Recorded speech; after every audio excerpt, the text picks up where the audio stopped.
டோல்கேட்ல ஆரம்பிச்சு அங்க ஆபீசர்கிட்ட பேசணும், அப்புறம் இன்டெலிஜென்ஸ் ஆபீசர்கிட்ட பேசணும், அங்க வேலை செஞ்ச போலீஸ் ஆபீசர்கிட்ட பேசணும். இவங்க எல்லாமே என்ன சொல்றாங்க அப்படின்னா, இவங்க என்ன ஒரு மாதிரி வித்தியாசமா ரியாக்ட் பண்றாங்க, பார்க்கவே கண்ட்ரோலும் பண்ண முடியல, பைத்தியக்காரத்தமா சில ரியாக்ட் பண்றாங்க, எல்லாம் அரை போதில இருக்கிற மாதிரி நினைச்ச போதில இல்ல, வித்தியாசமா ரியாக்ட் பண்றாங்க அப்படின்னு சொல்ற அளவுக்கு எவன்டையுமே. ஆனா எல்லா பேரும் சொல்ல முடியாது, ஒரு 20% இருப்பான்னு. ஆனா ஒரு 80% பேருக்கு டிசிப்ளினா என்னன்னே தெரியல.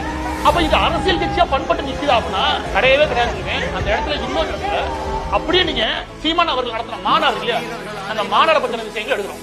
அதுல வந்த போலீஸ் ஆபீசர்ல இருந்து எல்லா பேரும் என்கொயரி பண்ணும்போது எந்த தொந்தரவும் கிடையாது. வந்து இங்க இந்த மாநாடை பொறுத்த வரைக்கும் இவர் நடத்துற கான்பரன்ஸ்ல அதுல உயிரே போச்சு போலீஸ். ஓகே, இங்க போன போலீஸ் தான் முதல் முறையாக சில மாநாடு கவனிக்கலாம். இந்த அளவுக்கு ஏறக்குறைய அவர் கூட்டம் கம்மியான கூட்டல ஏறக்குறைய 6 to 7 லட்சம் பேரை கூட்டிட்டு திருச்சியில யாரு சீமான் அவர்கள். அங்க போன போலீஸ் ஆபீசர் நிம்மதியா உட்கார்ந்து கடைசியா கிளம்பி போயிருக்காங்க.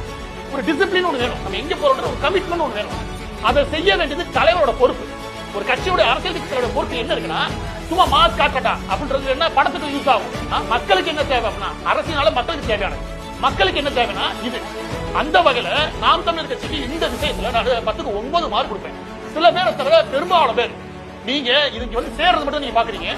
ட்ரெயின் வழியா வந்திருக்காங்க, பஸ் வழியா வந்திருக்காங்க, பஸ்ல போய் உள்ள கூட நிப்பாட்டிருக்காங்க, உள்ள போய் டூ வீலர் நிப்பாட்டிருக்காங்க. எல்லா இடங்கள்லயுமே ஒரு கமிட்மெண்ட் இருக்குது, ஒரு டிசிப்ளின் நிச்சயமா இருக்கு. இறக்கி விட்டு குடுக்குன்னு ஓடுறது இல்ல, அந்த பஸ்ஸை கூட நிறுத்துறது ஆகட்டும், திரும்ப எடுத்துட்டு போறதாகட்டும், இது எல்லாத்துலயுமே நான் கவனிக்கிறேன். அது எல்லாத்துலயுமே நம்ம பாராட்டணும், பிடிக்குதோ பிடிக்கலையோ நாம் தமிழர் கட்சியை அந்த இடத்துல நம்ம பாராட்டி தான் ஆகணும். ஒரு மாநாடு அழகா நடத்தி முடிச்சாங்க.